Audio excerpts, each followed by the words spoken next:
In our last segment, we introduced key performance indicators, which are those key measurements that should be established for every role within the organization.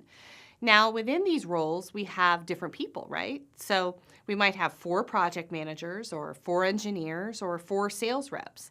And so each individual may have different goals that help them execute whatever it is they need to do in their position. Goals can fluctuate based on someone's experience and tenure, the market they work in, and other factors. There's a lot of things that influence the individual goals that people have. So, in this video, we're going to be talking about individual commitments or goals that we need to have with each person on our team. We'll talk about productivity and development goals and a SMART process for setting goals. Let's get started.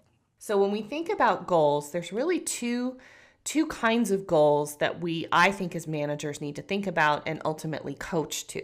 Okay, the first type of goal is a performance goal or a productivity goal. These are goals that are reflective of what someone needs to do in their job every day, every week, every month, every quarter, every year. Okay, these are the goals that drive the outcomes that the organization experiences as a result of their productivity. So these can be anything from, number of calls, number of widgets, dollar amount of revenue, number of projects that are completed. These are the things that really drive the outcomes for the organization. So productivity or performance goals are one type of goal. The other type of goal are developmental goals. These are goals that are more about helping these individuals acquire the skill set and the mindset that helps them continue to grow, not just in the role that they're in, but maybe in the overall organization. And how are they going to continue to contribute and grow? So we need to look at them both developmentally and then also from a productivity perspective. So those are the two types of goals that are essential.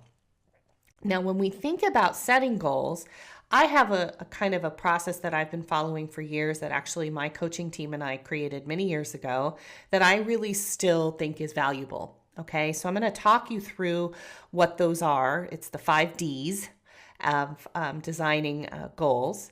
And then we're going to talk about what the elements of a goal should always include.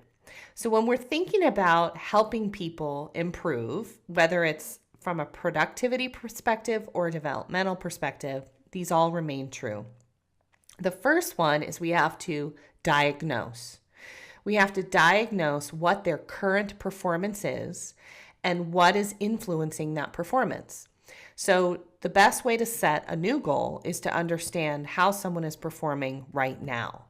And you hopefully have opportunities to do that. There are reports that you can look at. There is observation you can make. There are conversations you can have both with the employee and with people who work with the employee. We need to accurately diagnose what is their current performance and what factors are influencing performance. Our next step is that we need to design the goal. So what is the goal or commitment that will help best develop what we're looking for from this particular employee? So if I'm looking for someone to increase their productivity as it relates to their projects, what kind of goal can be set? There's the goal on the productivity goal, which is increase from 5 projects every 6 months to 8. That's a productivity goal. Then there's the developmental goal. What is it that someone has to be able to do better or more of to go from 5 to 8? Right?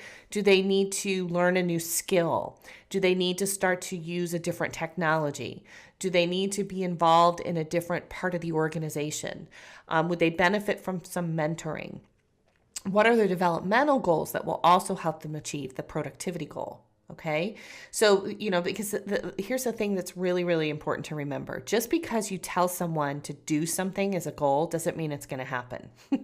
So I can't just say, you've been making 35 calls a day. Now I want you to make 50. There's a skill set involved in improving people's performance. There always has to be. There's a skill set and a mindset, which we're going to talk about more in our future lessons.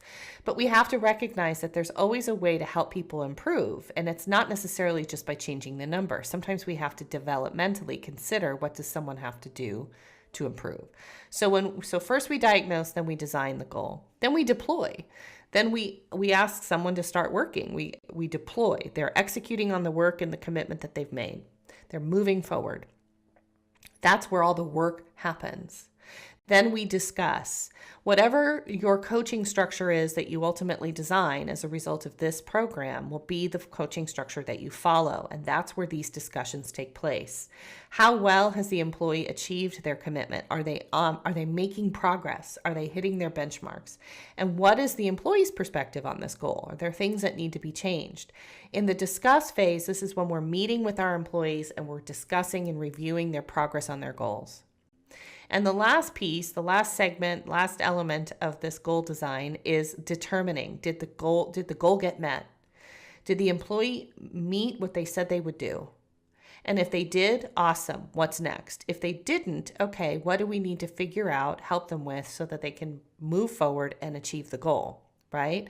So we diagnose what the current performance is. We design a goal that helps them achieve higher productivity and development. We deploy, we let that work happen. We review and discuss their progress, and then we determine their ability and their success with achieving the goal. Those are really the elements of effectively developing individual goals and commitments.